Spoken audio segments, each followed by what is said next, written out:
দুই প্রকার ব্যক্তির কাছে রহমতের ফেরেশতা আসতে পারে না, আসতে চাইলেও রহমতের ফেরেশতা বাধাগ্রস্ত হয় এবং রহমত নিয়ে চলে যায়। আমরা ম্যাক্সিমাম মানুষ এই জিনিসটা জানি না।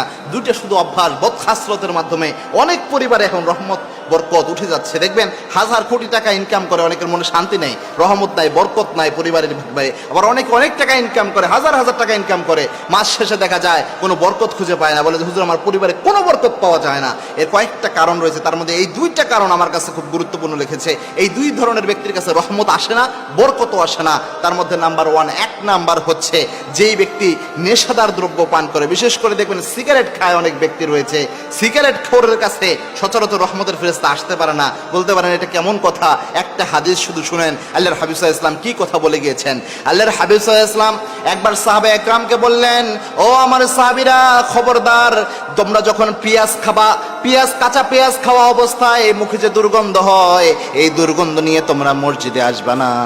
কেন? মসজিদে আসলে রহমতের ফেরেশতাদের এই জায়গায় কষ্ট অনুভব হয়, রহমতের ফেরেশতাদের কষ্ট হয় তোমার পেঁয়াজের গন্ধে, যার কারণে রহমতের ফেরেশতারা টিকতে পারে না। এবং আল্লাহর হাবিব সাল্লাল্লাহু আলাইহি ওয়াসাল্লাম খুব বেশি মেসওয়াক করতেন 5 ওয়াক্ত নামাজে, কেননা রহমতের ফেরেশতাদের কষ্ট হয়, হালকা দুর্গন্ধ যদি অনুভব হয়। এখন আপনারা বলেন, যে ব্যক্তি সিগারেট খায় তার মধ্যে কি শুধু দুর্গন্ধ থাকে?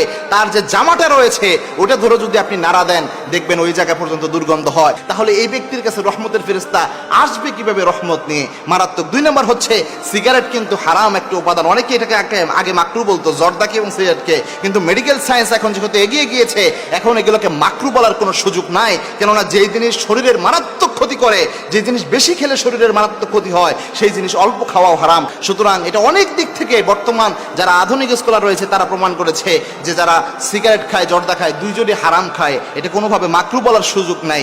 এই জন্য এটা থেকে অ্যাভয়েড করার চেষ্টা করবেন। নেশাদার দ্রব্য কেউ পান করলে, নেশাদার দ্রব্য কেউ খেলে 40 দিন রহমতের ফেরেশতা তার কাছে আসতে এবং তার কাছে ভিড়তে কষ্ট অনুভব করে, এবং 40 দিনের আমল কবুল হয় না, এক হাদিসে পাওয়া যায়। সুতরাং খুব গুরুত্বপূর্ণ একটা বিষয়। 2 নাম্বার, যে ব্যক্তি তার সাথে কোনো ধরনের ছবি, কোনো ধরনের মূর্তি, কার্টুন, এই ধরনের জিনিস, বিশেষ করে ঘরের পরিবেশে এই জিনিসগুলো রাখে, দেখবেন অনেক শোপিস পাওয়া যায়, বিভিন্ন প্রাণীর ছবি রাখা, বিভিন্ন জিনিস, অথবা অনেকে ঘরের মধ্যে কুকুর প্রতিপালন করে, এই ধরনের জিনিস যদি কোথাও থাকে, ছবি, মূর্তি, কুকুর, তাহলে ওই জায়গায় রহমতের ফেরেশতা আসে না। এবং কি আল্লাহর হাবিব সাল্লাল্লাহু আলাইহি ওয়াসাল্লামের সুস্পষ্ট হাদিস এটি।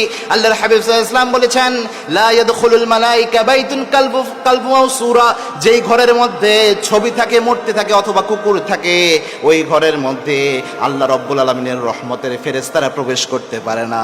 সুতরাং এই দুইটা বিষয় থেকে আমাদের সতর্ক থাকা উচিত। বিশেষ করে আমরা যেন রহমত থেকে বঞ্চিত না হই, এই দিকে আমাদের খেয়াল রাখা উচিত।